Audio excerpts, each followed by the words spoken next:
Bağlagan it ovga yarmaydı. 4 ayının 11 günü men Germaniya Münşin şehriga berip yosh chet ellik o'quvchilarning biz Uyg'urlar uchun uyushtirgan namoyishga qatnashdim. Uyg'urlarning haq huquqini qo'g'dash uchun faoliyat qilayotgan bu chet ellik o'quvchilarning yetakchisi bilan tanishdim va ular bilan suhbatda bo'ldim. Ularning birisi Misrlik qiz Sumayya, yana bir qiz bo'lsa Amili ismli Amerikalik qiz ekan. Namoyishning maqsadi bo'lsa Uyg'urlarga elib berilayotgan irqiy qirg'inchilikqa qarshi beguna solinib yotgan Uyg'urlarni qo'yib etish kerakligini dunyoga bildirish. Xitoyning 2022-yildagi olimpik yig'inni o'tkazishga qarshi chiqish. Germaniyadagi 17 Kunzi institutini taqib etishni talab qilish qatorliq muhim masalalarni asosi qilgan namoyish ekan. Bu faoliyatga Germaniya Uyg'ur Onalar birligi tashkiloti raisi Dilnor xonim 50 dak Uyg'ur bilan aktiv qatnashibdi. Namoyishni tashkillovchi qizning menga deyishicha, ular Dünya Uyg'ur qurultayini o'zlarining bu faoliyatga qo'llashga chaqirgan va taklif qilgan. Bo'lsa-mu hech qanday javobmi bermagan va bu faoliyatga qatnashmagan. Ular nihoyatda ko'ngli yerim bo'lgan va tushunolmasdan hayron bo'lganligini menga aytdi. Men bu Dünya Uyg'ur qurultayining bu qilmishidan bek g'azablandim.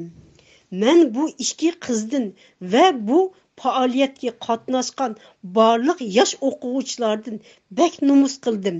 Bir tarafdan bu o'quvchilarning Uyg'urlarni qo'llayotgan bu harakatlardan bek suyundim. Ham bu o'quvchilarga rahmatimni bildirdim. Demek, Dünya Uyg'ur qurultayi vatan millatning manfaati uchun bo'lsa-mu, o'zi o'rlashtirmagan hech qanday faoliyatni qo'llamaydi ekan. Uyg'ur yoshlarining faoliyatlarini qo'llamaganligini yoshlarimiz har vaqt deb kelayotgan. Dünya Uyg'ur qurultayi yoshlarni tarbiyalaymiz deb Amerikadan 10 yildan ortiq bo'ldi. Nurg'un pul elib hozirgacha bir Uyg'ur yoshni tarbiyalamagan.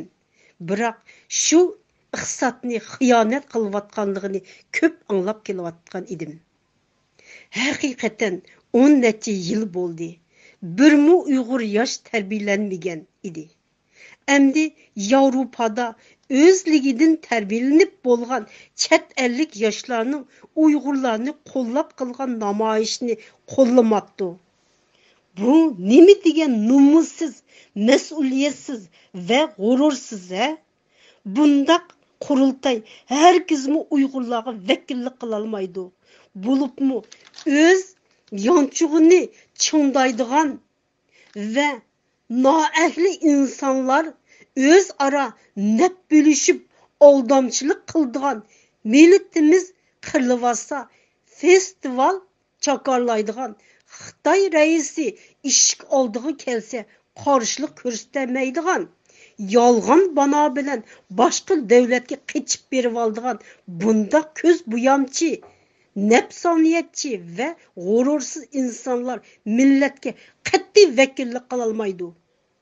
Ular bir qancha yaloqchilarga naf berib, sheriklashib Uyg'urlarni aldab ahmoq qiladi. Milletimiz qirilib tugitvassa, Uyg'urlarning nomini setib, qenini ichivassa, biz bu saxtipazlarga ishinib yatmayli. Haqiqiy millat suyar, vatan suyar, mustaqilligimiz uchun bedel to'layalaydigan Uyg'urni yetakchi qilayli. Bu Dünya Uyg'ur qurultayidagi ko'z buyamchi, so'latvoz va xiyonatchilarni mecburi boynidan so'rasak-mu, mustaqillik da'vosi qilmaydi.